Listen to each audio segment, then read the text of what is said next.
નમસ્કાર દોસ્તો, સ્વાગત છે આપ સર્વનું તમારી પોતાની YouTube channel ocean coaching classes પર। મિત્રો, ધોરણ 8ની જે સ્વ અધ્યયન પોથી છે તે સ્વ અધ્યયન પોથીનો ભાગ 3 આવી ચૂક્યો છે અને સ્વ અધ્યયન પોથીના ભાગ 3ની અંદર જે ગુજરાતી વિષય છે, ધોરણ 8નો ગુજરાતી વિષય, તેના પાઠ નંબર 9 દીકરાનો મારનારનું સંપૂર્ણ સોલ્યુશન આપણે આ વિડીયોની અંદર જોવાના છે। મિત્રો, અહીંયા તમે જોઈ શકો છો કે ધોરણ 8ની આ જે નવી સ્વ અધ્યયન પોથીનો જે ભાગ નંબર 3 છે તેની અંદર આપવામાં આવેલા દરેક વિષયના દરેક પાઠના સંપૂર્ણ સોલ્યુશનના વિડીયો અને પીડીએફ આપણી ચેનલ ઉપર મૂકવામાં આવે છે। તો આ વિડીયો અને પીડીએફનો અભ્યાસ કરવા માટેની લિંક તમને નીચે ડિસ્ક્રિપ્શન બોક્સની અંદર મળી જશે, જરૂરથી તેનો અભ્યાસ કરી લેજો। સાથે સાથે આપણા વોટ્સઅપ ગ્રુપની અંદર પણ જરૂરથી જોડાઈ જજો, જેથી કરીને આ સ્વ અધ્યયન પોથીના સોલ્યુશનના આવનારા તમામ વિડીયો અને પીડીએફની લિંક પણ તમને વોટ્સઅપ પર પ્રાપ્ત થતી રહે। ચાલો તો શરૂ કરીએ પાઠ નંબર 9 દીકરાનો મારનાર। એમાં સર્વપ્રથમ અધ્યયન નિષ્પત્તિઓ આપણને આપેલી છે, ત્યાર પછી છે પ્રશ્ન નંબર 1। તમારા શિક્ષક અથવા વડીલ પાસેથી તમારા વિસ્તારની લોકકથા સાંભળીને એને તમારા શબ્દોમાં લખો। તો જોઈએ ઉત્તર। સૌરાષ્ટ્ર પ્રદેશના સત્તાધાર ગામની પાસે મોટી મોણપરી નામનું ગામ છે। કેટલાક વર્ષો પહેલાં તે ગામમાં માત્રાવાળા નામે એક ખેડૂત હતો। માત્રાવાળા દરરોજ વાડીમાં ઝાડની નીચે બેસીને નદીનું પાણી જોયા કરતો। એકવાર તેણે જોયું કે એક સિંહ પોતાની પત્ની સાથે નદીનું પાણી પીવા માટે આવ્યો। પાણી પીવા જતાં નદીના પાણીમાં રહેલ મગરે સિંહની પત્નીને મારી નાખી। સિંહે તેને બચાવવાનો પ્રયાસ કર્યો, પણ તે તેમાં સફળ ન થયો। દુઃખી થયેલો સિંહ નદીના કિનારા ઉપર બેસી રહ્યો। 4 દિવસ પછી મગર પાછો આવ્યો, ત્યારે સિંહે ઝડપથી તેના ઉપર હુમલો કર્યો। તે બંને વચ્ચે ભયાનક લડાઈ થઈ। અંતે સિંહે મગરને મારી નાખ્યો, પરંતુ તે પોતે પણ ઘાયલ થઈને ત્યાં જ પડી ગયો। માત્રાવાળા દૂરથી આ બધું જોતા હતા। તે ઘાયલ સિંહની મદદ માટે ત્યાં આવ્યા। દવા લાવીને તેણે સિંહની સારવાર કરી। કેટલાક દિવસ પછી સિંહ સાજો થઈ ગયો અને તેનો મિત્ર બની ગયો। ત્યારબાદ તે સિંહ દરરોજ માત્રાવાળાના ઘરમાં તેની પાસે રહેવા લાગ્યો। તે માત્રાવાળા સાથે જ બધે ફરતો હતો અને તેના ઘર અને ખેતરનું રખોપું કરતો હતો। માણસ અને સિંહની આ અજોડ દોસ્તી કેટલા વર્ષો સુધી ચાલી। માત્રાવાળાના અવસાન વખતે દુઃખી થયેલો સિંહ સ્મશાન યાત્રામાં પણ ગયો હતો। સ્મશાન યાત્રાથી જ તે જંગલમાં જતો રહ્યો। ત્યારબાદ કોઈ પણ માણસે તે સિંહને જોયો નહીં। આજે પણ લોકો આ સત્ય ઘટનાને ભૂલી શકતા નથી। ત્યાર પછી છે પ્રશ્ન નંબર 2, નીચેના જોડકા જોડો। એમાં પેલું જીવન ચરિત્ર, તો એને આપણે જોડીશું 5 નંબર સાથે, બીજા દ્વારા લખાયેલ પ્રખ્યાત વ્યક્તિના જીવનનું વર્ણન। બીજું છે નવલિકા, એને જોડીશું 4 નંબર ટૂંકી વાર્તા સાથે। ત્રીજું છે લોકકથા, તો એને જોડીશું 2 લોકો દ્વારા રચાયેલ સાહિત્ય સાથે।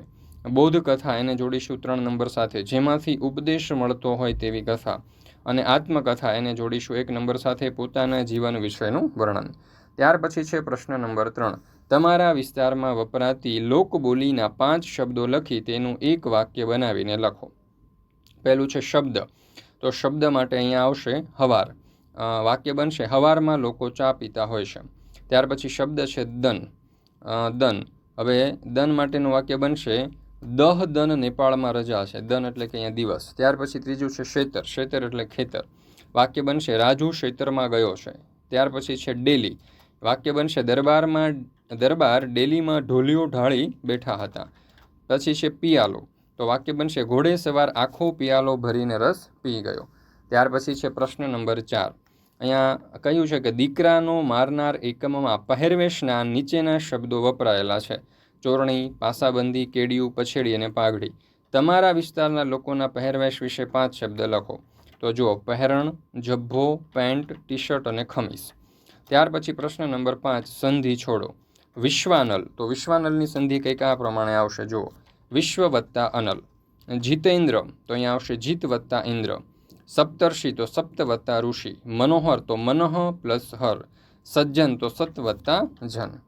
મિત્રો, ધોરણ 3થી 8ની જે નવી સ્વ અધ્યયન પોથીઓ આવેલી છે તે નવી સ્વ અધ્યયન પોથીના બધા જ ભાગના તમામ વિષયના તમામ પાઠના સંપૂર્ણ સોલ્યુશનના વિડીયો અને પીડીએફ આપણી ચેનલ ઉપર મુકાઈ ચૂક્યા છે। આ વિડીયો અને પીડીએફનો અભ્યાસ કરવા માટેની લિંક તમને નીચે ડિસ્ક્રિપ્શન બોક્સની અંદર મળી જશે, તો જરૂરથી તેનો અભ્યાસ કરી લેજો।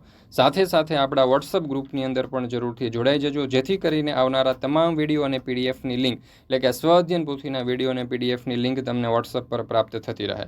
મિત્રો, અહીંયા તમે જોઈ શકો છો કે આપણી એપ્લિકેશન પણ છે ઓશન કોચિંગ ક્લાસીસ। આ એપ્લિકેશન ડાઉનલોડ કરીને અહીંયાથી પણ તમે આ સોલ્યુશનની પીડીએફ મેળવી શકો છો। તો દરેક વિદ્યાર્થી વિદ્યાર્થીઓએ અવશ્ય આ સોલ્યુશન જે છે તેની PDF મેળવી લેવી છે તમારી પરીક્ષા માટે, તમારી એકમ કસોટીઓ માટે, અને તમને તમારે આ સ્વઅધ્યયન પોથીના અભ્યાસ માટે ખૂબ ઉપયોગી સાબિત થશે. અહીંયા તમને એક નંબર પણ આપેલો છે, નંબર ઉપર કોન્ટેક્ટ કરી સંપર્ક કરી અને તમે આ સ્વઅધ્યયન પોથીના સોલ્યુશનના વિડીયો અને PDF વિશે વધારે માહિતી મેળવી શકો છો. તો દરેક વિદ્યાર્થીઓએ અવશ્ય આ PDF મેળવી લેવી.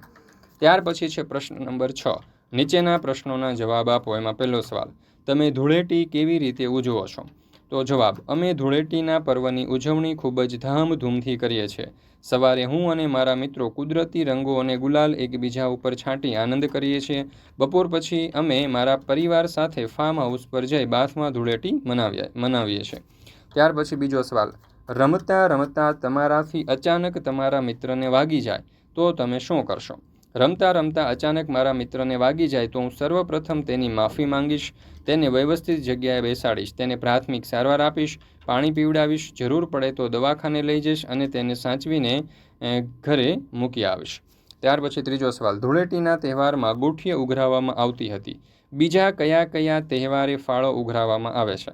તો ધૂળેટીના તહેવારની જેમ ગણેશ ચતુર્થી, નવરાત્રિ, મકર સંક્રાંતિ જેવા તહેવારોનો ફાળો ઉઘરાવવામાં આવે છે. આ ઉપરાંત કોઈ મંદિર કે જાહેર સંસ્થાઓ બનાવવા માટે, કુદરતી આફતો સમયે, શાળાના વિવિધ કાર્યક્રમો વગેરે કાર્ય માટે પણ ફાળા ઉઘરાવવામાં આવતા હોય છે. ત્યાર પછી ચોથો સવાલ, પહેલાંના સમયમાં મુસાફરી માટે ઘોડા, બળદગાડું વગેરેનો ઉપયોગ થતો હતો. હાલમાં મુસાફરી માટે શેનો ઉપયોગ થાય છે? તો હાલમાં મુસાફરી માટે bus, tractor, cycle, rickshaw, car, motorcycle, વિમાન, helicopter, steamer, railway, metro, scooter, ઘોડાગાડી, ઊંટગાડી વગેરેનો ઉપયોગ કરીએ છીએ.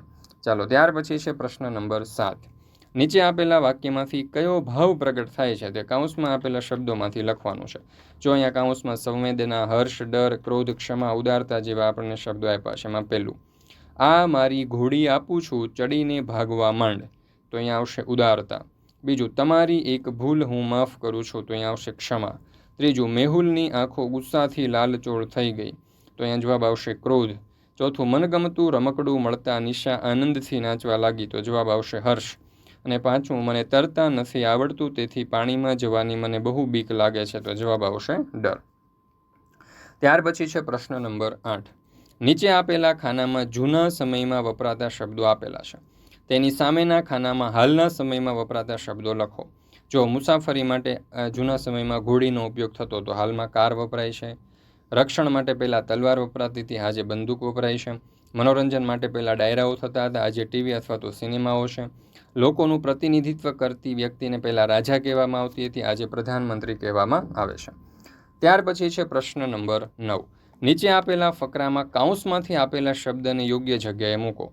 જો પડવો, હુતાશણી, ધૂળેટી, રોડ, ઘેરૈયા, ગોઠિયા વગેરે જેવા શબ્દો આપણને આપેલા છે, તો એના ઉપરથી આપણે જોઈએ આ ફકરાની અંદર યોગ્ય જગ્યાએ યોગ્ય શબ્દ મૂકવાના છે.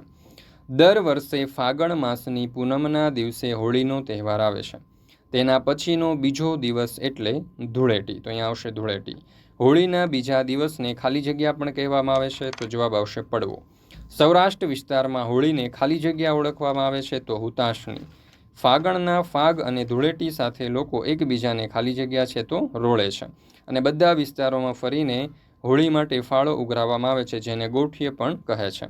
હોળી રમતા લોકોને ખાલી જગ્યા કહેવામાં આવે છે, તો જવાબ આવશે ઘેરૈયા. ત્યાર પછી પ્રશ્ન નંબર 10. નીચે એક રૂઢિપ્રયોગ માટે 2 વાક્યો આપેલા છે, તો રૂઢિપ્રયોગ સાથે બંધ બેસતા વાક્ય સામે ખરાની નિશાની કરો. પેટ મોટું હોવું, તો અહીંયા આપણને 2 વાક્યો આપેલા છે. નગર શેઠનું પેટ દડા જેવું મોટું હતું, અને બીજું, રાજા મોટા પેટવાળા હતા તેથી રોજ દાન કરતા, તો અહીંયા જવાબ આવશે રાજા મોટા પેટવાળા હતા તેથી રોજ દાન કરતા, તો એની સામે ટીક કરીએ. દી ફરવો, તો અહીંયા 2 વાક્યો છે. રાવણનો દી ફર્યો હતો એટલે તેણે સીતાજીનું અપહરણ કર્યું, આ સાચું વાક્ય છે, તો એની સામે ખરાની નિશાની કરી દઈએ. બીજું વાક્ય ખોટું છે. ત્યાર પછી છે રંગમાં ભંગ પડવો, એમાં પણ 2 વાક્યો આપ્યા છે. એમાંથી સાચું વાક્ય આવશે, ટીવીમાં ક્રિકેટ મેચનું પ્રસારણ આવતું હતું, ત્યાં વીજળી ગુલ થતાં મારા રંગમાં ભંગ પડ્યો, તો એની સામે આપણે ટીક કરી દઈએ. ત્યાર પછી છે દુખતી નસ દબાવવી, તો એમાં પણ 2 વાક્યો આપ્યા છે. એમાં સાચો જવાબ આવશે બીજું, અપરાધીને ભૂતકાળ યાદ કરાવતા તેની દુખતી નસ દબાય. ચીથરા ફાડવા, તો એમાં જવાબ આવશે બીજું વાક્ય, એટલે એની ઉપર આપણે ટીક કરી દઈએ. શિયાળને ખબર હતી કે દ્રાક્ષ મળવાની નથી, છતાં તે કૂદકા મારી ચીથરા ફાડતું હતું. ત્યાર પછી છે પ્રશ્ન નંબર 11. નીચે આપેલા વાક્યમાં રેખાંકિત કરેલા શબ્દોના સમાનાર્થી શબ્દોનો ઉપયોગ કરી અને બીજું વાક્ય બનાવીને લખો. આજે સવારે મેં ગુલાબજાંબુ ખાધા. તો સવારનો સમાનાર્થી થશે પ્રાંતઃ કાળ. તો વાક્ય બનશે આજે પ્રાંતઃ કાળે મેં ગુલાબજાંબુ ખાધા. બીજું, સુગંધ કદી કોઈ જગ્યાએ રોકી શકાતી નથી અને એટલે જ કોઈ જગ્યા સુગંધને રોકી શકતી નથી. તો સુગંધનો સમાનાર્થી થશે સુવાસ. તો વાક્ય બનશે સુવાસ કદી કોઈ જગ્યાએ રોકાતી નથી અને એટલે જ કોઈ જગ્યા સુવાસને રોકી શકતી નથી. ત્રીજું છે દિવાળીના પર્વે હું દીવા પ્રગટાવવા ગયો. તો પર્વનો અર્થ થશે તહેવાર. તો વાક્ય બનશે દિવાળીના તહેવારે હું દીવા પ્રગટાવવા ગયો. ચોથું, ફૂલો અને અગરબત્તીની ફોરમ સૌને ગમે. તો ફૂલનું સમાનાર્થી પુષ્પ થશે. તો વાક્ય બનશે પુષ્પો અને અગરબત્તીની ફોરમ સૌને ગમે. પાંચમું, આંખના પલકારામાં ઘોડી તીરની જેમ છૂટી. તો આંખનું સમાનાર્થી થશે નયન. એટલે વાક્ય બનશે નયનના પલકારામાં ઘોડી તીરની જેમ છૂટી. ત્યાર પછી છેલ્લે રચનાત્મક મૂલ્ય આપણને આપેલું છે ને આપણે આ ધોરણ 8નો ગુજરાતી વિષયની સ્વ અધ્યયન પોથીનો પાઠ નંબર 9 પૂર્ણ કરીએ છીએ. ફરી મળીશું આપણે ધોરણ 8ની ગુજરાતી વિષયની સ્વ અધ્યયન પોથીના પાઠ નંબર 10ના સંપૂર્ણ સોલ્યુશન સાથે. મિત્રો, આપણી આ ચેનલ ઉપર ધોરણ 8ની દરેક વિષયની જે સ્વ અધ્યયન પોથીઓ છે તે સ્વ અધ્યયન પોથીના વિડીયો અને PDF મુકાઈ ચૂક્યા છે. આ વિડીયો અને PDFના અભ્યાસ કરવા માટેની લિંક તમને નીચે ડિસ્ક્રિપ્શન બોક્સની અંદર મળી જશે. જરૂરથી તેનો અભ્યાસ કરી લેજો. વિડીયો પસંદ આવ્યો હોય તો લાઇક કરવાનું, તમારા મિત્રો સાથે શેર કરવાનું, સરસ મજાની કોમેન્ટ આપવાનું ભૂલશો નહીં અને આપણી આ ચેનલને સબસ્ક્રાઇબ ન કરી હોય તો જરૂરથી સબસ્ક્રાઇબ કરી લેજો.